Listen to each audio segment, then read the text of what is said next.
Welcome to No Remorse Woodworking, where I hope to inspire you by making small projects out of reclaimed materials. First of all, I have to excuse myself for wearing this rather silly looking hat, but it's bitterly cold out here, and as you may have seen, I've recently got a haircut and my head is simply too cold without the hat.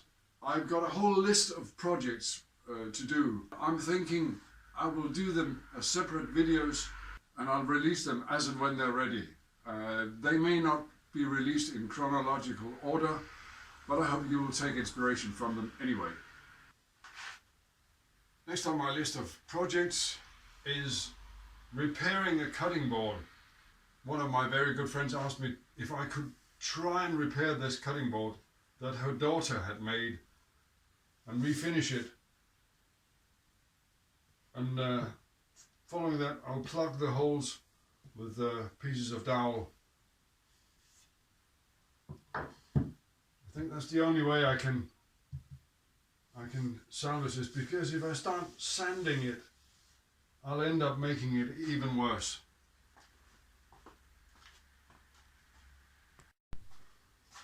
Luckily, it's only one side that's been damaged.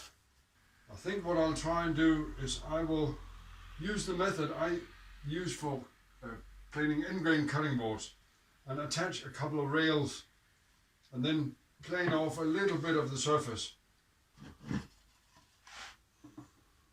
And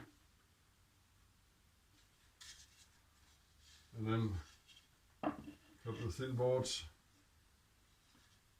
And the reason I shim it off the table is so that I can plane the rails before I start planing the board itself.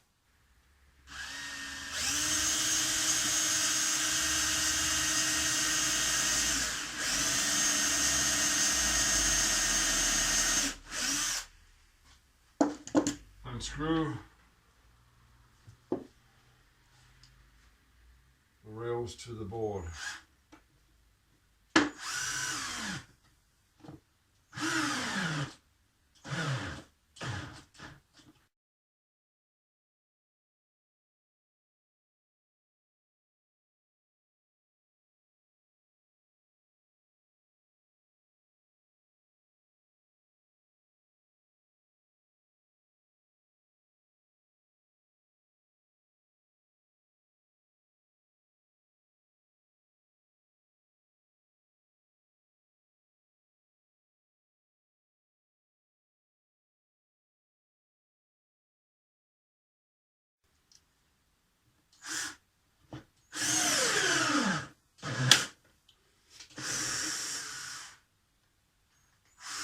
Last,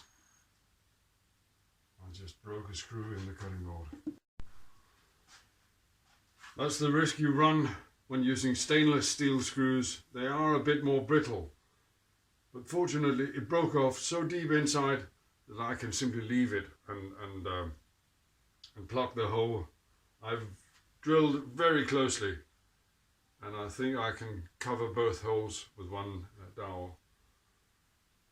I'll take the first pass on what will essentially be the bottom of the board, the side that I don't want to plane, just to trim my rails to a uniform surface, because I'll be referencing off those once I start planing the board.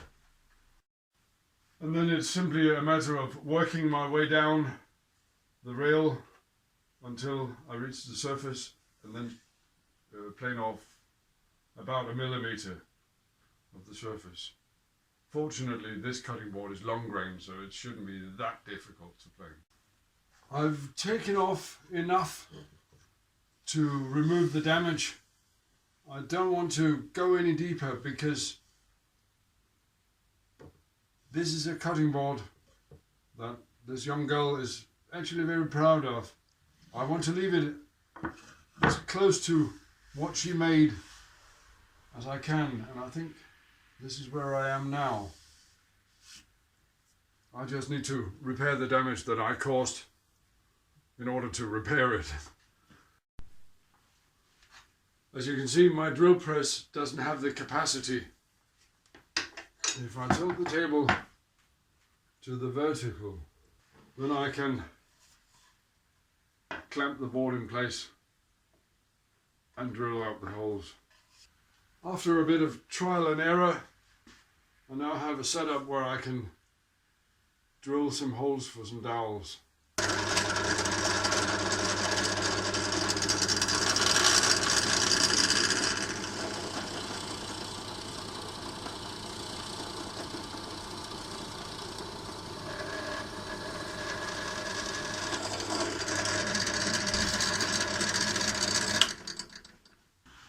You might wonder, why go through all the trouble of repairing a cutting board like this? Wouldn't it be easier to make a new one? Yes, it probably would. But the young girl in question, the young girl who made this cutting board, is very proud of it because it's one she's made. And I can totally understand that. And for me, it's absolutely no trouble at all to repair it, because I'm very proud of this young girl. She's a veteran of Iraq, and in one of my previous videos I made a box for her medals. So repairing her cutting board is a bit of an honor to me.